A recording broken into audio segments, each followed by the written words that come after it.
Assalamualaikum warahmatullahi wabarakatuh. Teman-teman mahasiswa Prodi Studi Agama-Agama yang ngambil mata kuliah Psikologi Agama.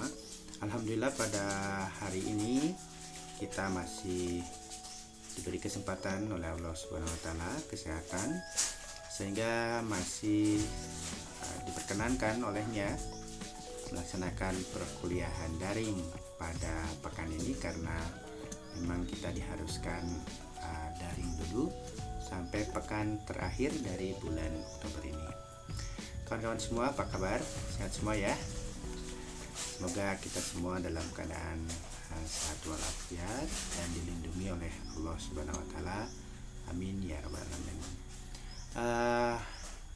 Marilah kita mulai perkuliahan ini dengan bersama-sama melafalkan basmalah. Teman-teman, pada pekan ini kita masih mendiskusikan tentang tema yang kemarin, yaitu orientasi, sikap, dan perilaku beragama.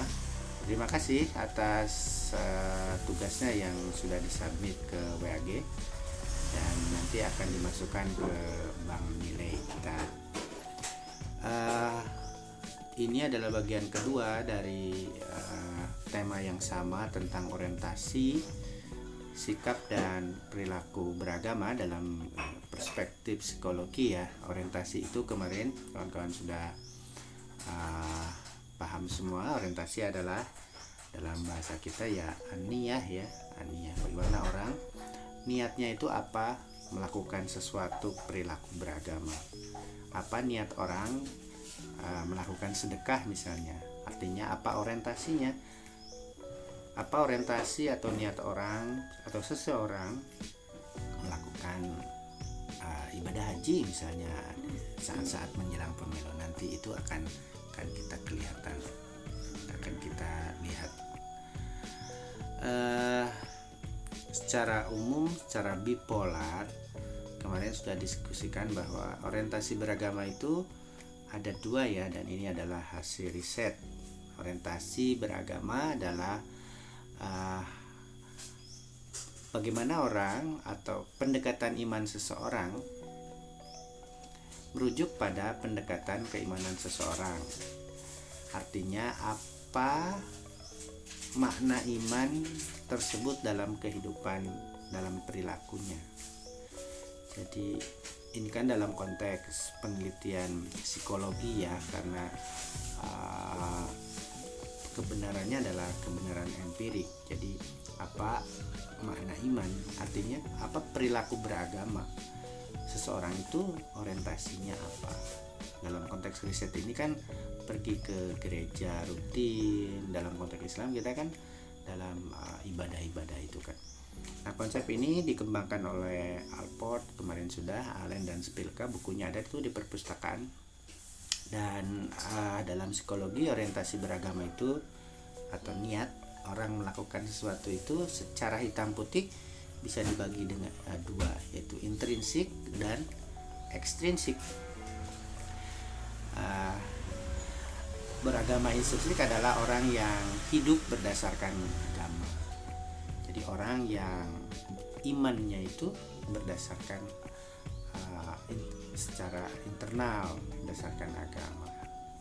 Pun dalam melakukan perilaku beragama, misalnya dalam konteks riset ini ke gereja, kemudian dalam konteks kita beribadah, berhaji gitu, apa toh niat orang berhaji itu ya, yang intrinsik ini adalah orang yang berhaji karena agama, perintah agama, karena perintah Allah lillahi ta'ala gitu.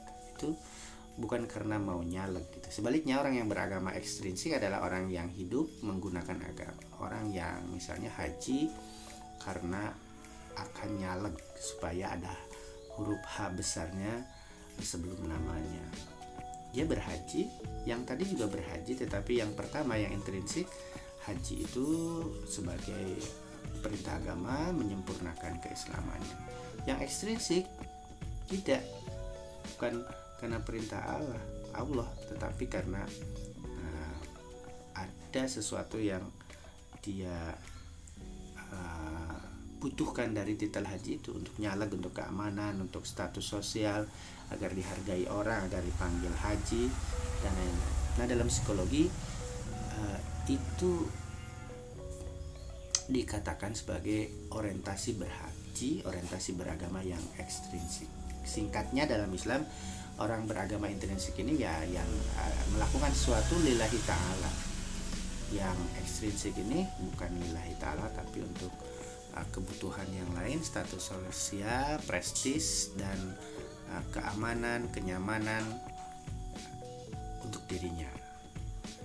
Itu yang sudah kita diskusikan pekan lalu. Nah, I lawan E atau I dan E ya, kemarin peneliti terdahulu memang, dan kita juga teman-teman dalam riset biasanya juga begitu, intrinsik lawan ekstrinsik ya, dan pertanyaan-pertanyaannya dibuat hitam putih atau bipolar gitu, sehingga nanti intrinsik lawan ekstrinsik itu sangat tajam. Namun sebenarnya kan berorientasi beragama bukan skala gitu ya, kutub ganda yang keduanya saling bertentangan. Bisa jadi orang yang awalnya niatnya ekstrinsik gitu ya, kemudian dalam perjalanannya menjadi intrinsik, tidak hitam putih gitu. Misalnya orang yang memang awalnya dia naik haji untuk niat orientasi awal itu untuk sesuatu duniawi lah, untuk kepentingan politik, nyaleg atau pilkada dan lain-lain. Bisa jadi, sangat mungkin secara empirik kan begitu ya. Kemudian perjalanannya misalnya ketika sampai di Makkah kita beribadah haji, niat awal yang ekstrinsik itu bisa jadi berubah jadi niat yang intrinsik gitu. Dengan pengalaman, dengan dimensi eksperiensialnya, nanti kita ada teori itu ya. Setelah melaksanakan ibadah haji bisa jadi orientasi ekstrinsik awal berangkat itu, perjalanan waktu melaksanakan ibadah bisa jadi berubah dari menjadi intrinsik, bisa jadi atau bahkan dua-duanya gitu, ekstrinsiknya iya, orientasi ekstrinsiknya tetap tertanam dalam niatnya itu, kemudian juga dengan pengalaman itu bisa jadi intrinsiknya jadi dia pegang kan, niat orientasi berhaji karena untuk kepentingan politik iya tetap, tapi juga orientasi beragama yang lillahi ta'ala misalnya juga tetap jadi bercampur, dan itu sudah kita diskusikan kemarin kan di keempat jenis yang mungkin ini. Nah, berarti yang saya jelaskan barusan adalah dia agree dengan ekstrinsik ini, kemudian dia juga agree juga dia dengan ini pure ya. Oh, yang ini yang pure ya, ini yang pure intrinsik. Oke. Yang tadi intrinsik tetap, ekstrinsik juga tetap. Berarti yang ini dia agree dengan niat haji berpolitik, kemudian agree juga dengan ibadah gitu. Ini dikatakan sebagai indiscriminately pro-religious. Sebaliknya itu yang anti-religious ini. Itu adalah dijelaskan di sini yang orang yang tidak bisa membedakan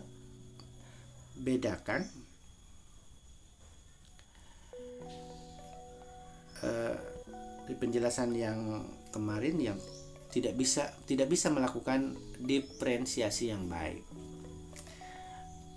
terhadap mana yang unsur agama, mana yang bukan unsur agama.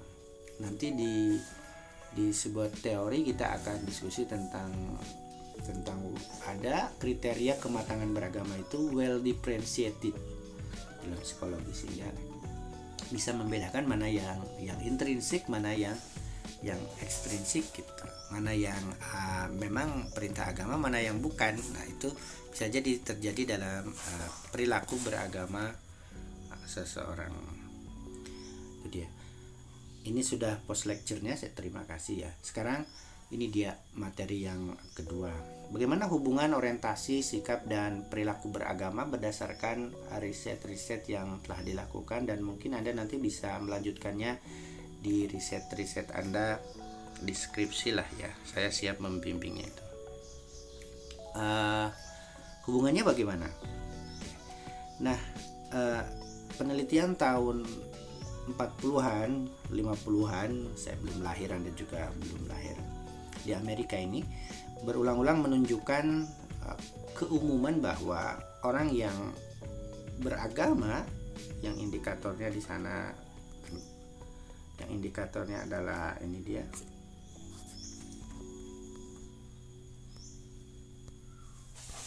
orang yang beragama di sana menunjukkan di riset itu bahwa ini dia ya,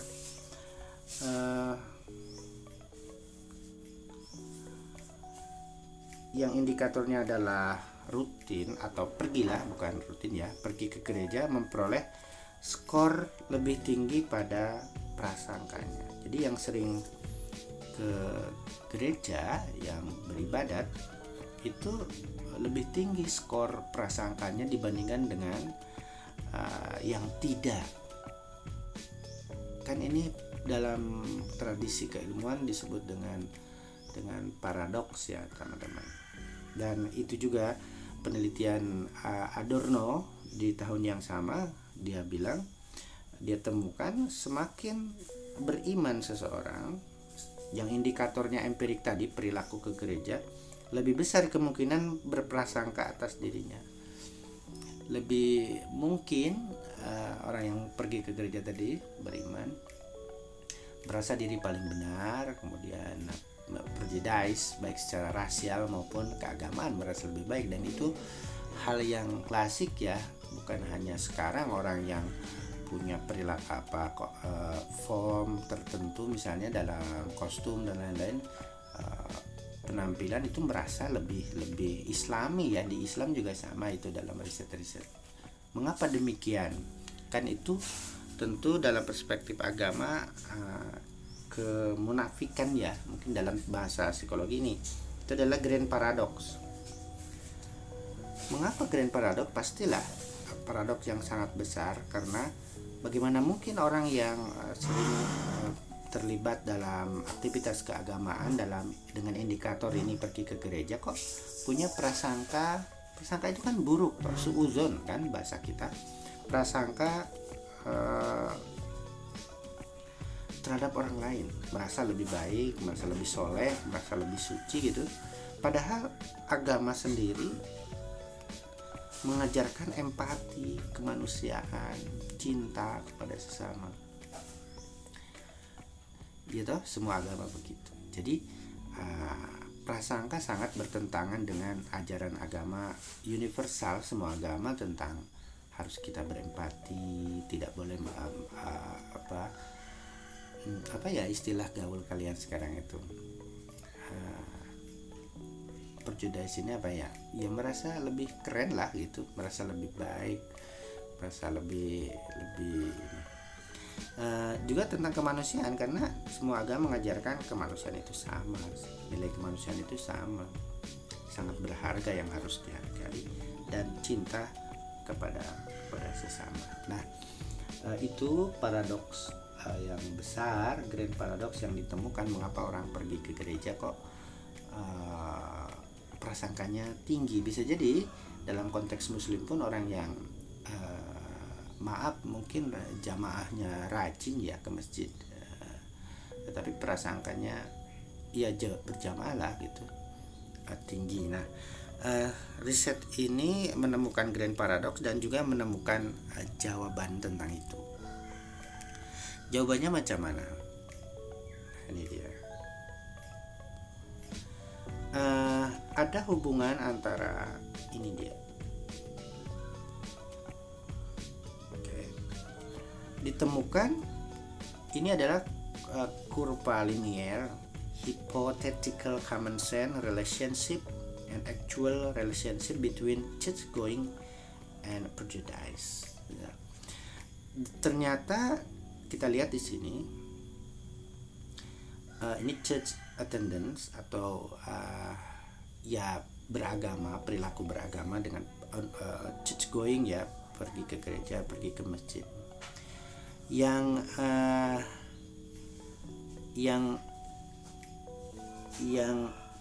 church attendance-nya rendah, low, ternyata prejudice-nya high, gitu ya. Sedangkan yang ini juga yang low juga, tetapi high juga. Dengan pertimbangan tingkat kehadiran di gereja tadi, orang yang paling sedikit memiliki prasangka adalah orang yang konsisten dan paling sering hadir di gereja.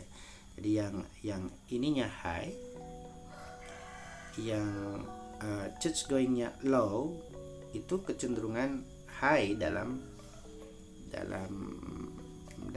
prasangka itu. Sebaliknya orang yang paling banyak memiliki prasangka, mereka biasanya tidak konsisten. Jadi sama ini antara orang yang paling sedikit. Orang yang paling sedikit memiliki prasangka adalah orang yang konsisten.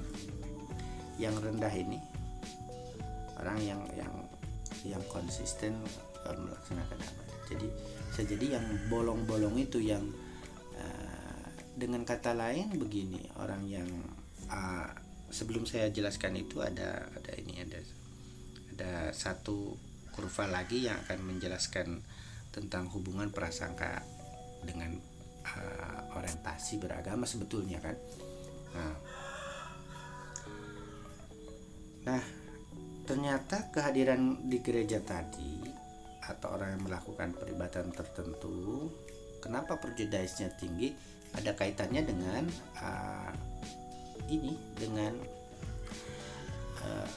orientasi tadi. Selain kehadiran di gereja, sikap intrinsik dan ekstrinsik juga berhubungan dengan prasangka. Ini dia orang yang prejudice-nya low. Ini dia kelihatan adalah yang konsisten dan non-attenders. Jadi yang konsisten beragama, istiqomah full gitu, dengan yang tidak beragama itu sama. Implikasinya baiknya prejudice-nya tinggi. Artinya orang yang tidak peduli dengan agama dan orang yang sangat religius itu prasangkanya rendah, bagus, beragamanya baik karena dia paham agama yang ini, dan yang ini tidak paham. Nah, yang sering jadi problem dalam kehidupan sosial kita, nanti kita akan diskusi di mata kuliah resolusi konflik sosial keagamaan, yang ini nih, yang hit and miss. Oke, orang yang hit and miss ini ya, ini yang hit and miss nih, yang bisa kita katakan ini kan hit and miss karena indikatornya kehadiran di gereja kan, tetapi dalam konteks yang lain bisa jadi maksudnya karena hit and miss ini, karena tidak konsisten ini, karena paham sedikit mengaku ahli kan, hanya prejudice-nya tinggi. Dalam konteks yang lain eksklusivismenya tinggi, okay? Nah, orang beragama intrinsik yang pergi ke gereja tadi untuk beribadat, atau orang yang beragama karena perintah agama itu cenderung konsisten ke gereja. Sedangkan orang beragama ekstrinsik dan pro agama non diskriminatif cenderung tidak konsisten. Hit and miss ini tadi. Jadi orang beragama intrinsik sedikit berprasangka, sedang orang beragama ekstrinsik banyak prasangkanya kepada orang lain. Jadi itu ternyata bukan hanya kehadiran di gereja yang ekstrinsik kan di contoh yang kemarin, orang yang ke gereja karena ingin mencari pelanggan gitu, pelanggan jualan dia, bukan karena untuk ibadah ya. Dia nggak dapat apa-apa kan di gereja, dia hanya ingin jualan saja. Sehingga dengan ke gereja padahal berjualan, keluar gereja dia merasa menjadi seorang orang yang taat gitu. Padahal merasa diri orang yang taat itu ya ekstrinsik, perjedais, merasa diri paling baik daripada orang lain setelah pulang beribadat, itu justru bertentangan dengan nilai ibadah tentang keikhlasan. Nah, itu dia. Ternyata ada hubungannya dengan orientasi ekstrinsik dan intrinsik. Jadi sikap dan perilaku perjedais ini ya macam-macam nanti kan. Kalau sudah bersikap perjedais bisa ngenyek orang kan, bisa bully orang kan, bisa melalui verbal atau melalui medsos gitu, bisa kan. Jadi ada hubungan antara ini, antara orientasi intrinsik ekstrinsik dengan sikapnya, kemungkinannya begitu. Oke, dan perilakunya. Nah, sikapnya intrinsik, orientasinya intrinsik, orang yang beribadah karena perintah Allah, ya sikapnya tentu akan menunjukkan sikap-sikap yang dalam konteks ini perjedaisnya rendah, tidak ada perjedais, rendah sekali perjedaisnya. Maka itu sikapnya perjedais rendah, dan perilakunya pasti dia tidak akan merasa diri paling, dia tidak akan, kalau perilaku kan kelihatan ya, tidak akan memandang orang rendah, tidak akan menempatkan dirinya lebih tinggi dari orang lain. Itu contoh dari keterpengaruhan antara orientasi, sikap, dan perilaku beragama dari contoh yang saya berikan dan contoh yang dari riset-riset ahli psikologi dunia ya ini. Oke, itu dia. Sekali lagi ada hubungannya dengan orientasi beragama. Nah, selalu muncul pertanyaan ini, bagaimana kita dapat memahami sifat psikologis hubungan orientasi beragama dengan prasangka? Dan faktor apa yang menjadikan orang ekstrinsik tidak toleran secara rasial? Tidak hanya di Muslim ya, di konteks riset ini kan di Amerika ini Kristen menunjukkan itu. Jadi tidak usah heran kalau ada orang yang sok paling Islam ya di konteks kita, merasa paling benar, yang lain salah. Justru itu perilaku merasa benar dan menyalahkan orang lain itu di kurva ini justru menunjukkan orang itu nggak paham tentang Islam. Jadi merasa diri paling Islam, paling suci, paling benar, yang lain tidak, itu justru di kurva ini, dan ini riset menunjukkan orang itu nggak paham tentang Islam. Islam itu tidak mengajarkan semuci dalam bahasa Jawa, tidak mengajarkan sosuci ya. Itu dalam ada itu di pesan takwa, itu tidak bisa kita mengatakan diri lebih baik dari orang lain.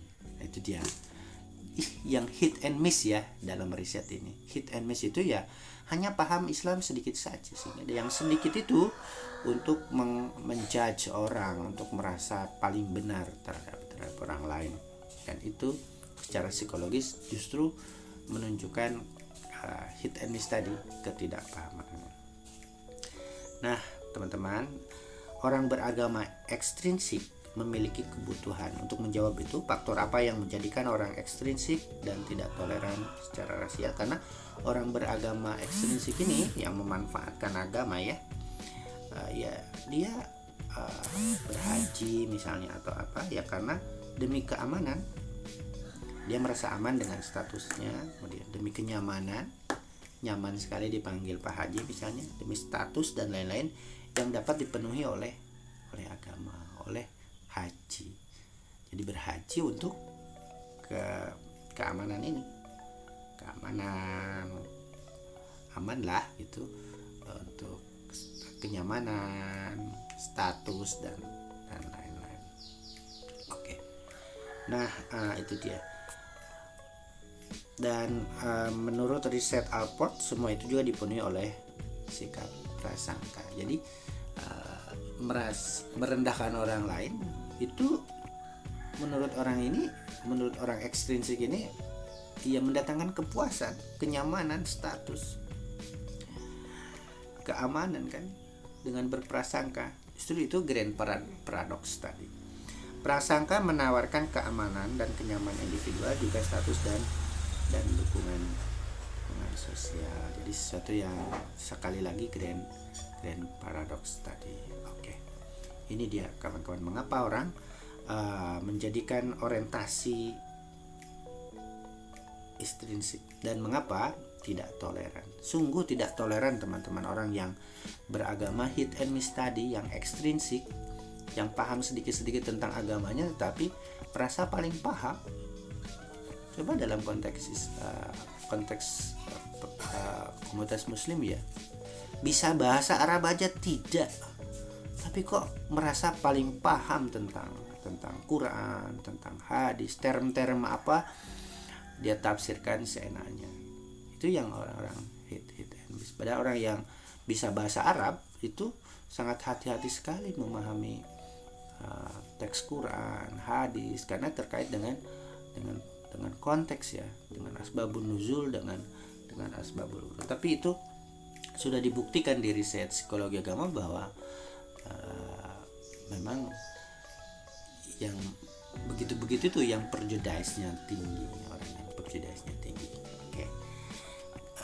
Ya, karena orang-orang itu tadi perlu keamanan, perlu kenyamanan individu, status, membenarkan pengalaman dirinya dengan mengutip satu kata bahkan ya, dari kitab suci, bukan satu ayat.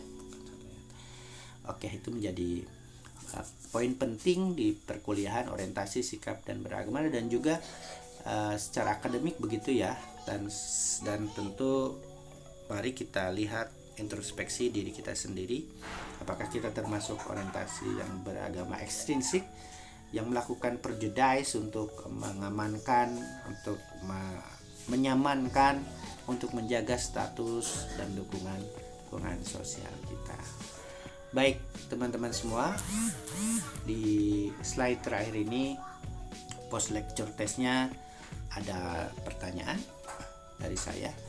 Dari penjelasan tadi dan juga refleksi kawan-kawan mungkin ya dalam kehidupannya secara empirik, orientasi beragama ekstrinsik itu bagaimana sikapnya nanti? Apakah tetap intrinsik atau ekstrinsik?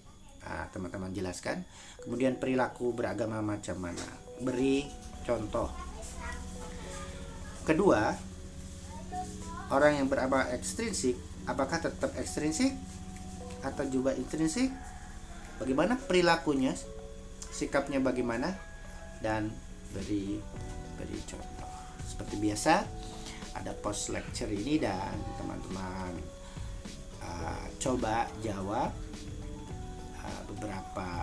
dua pertanyaan ini. Hubungan antara orientasi beragama dengan sikap dan perilaku beragama, kemudian contohnya apa? Seperti biasa dikumpulkan nanti pada waktu yang akan saya tentukan.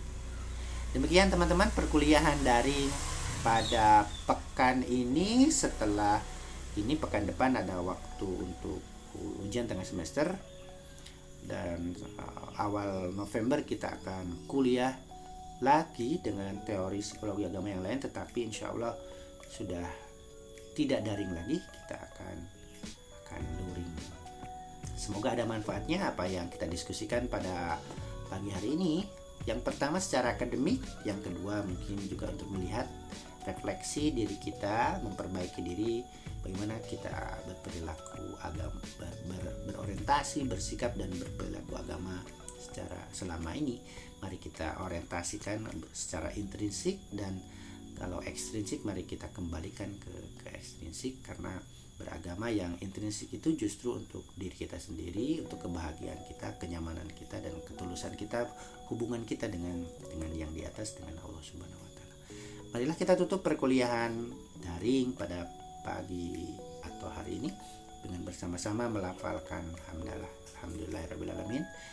Mohon maaf atas banyak kekurangan dan assalamualaikum warahmatullahi wabarakatuh.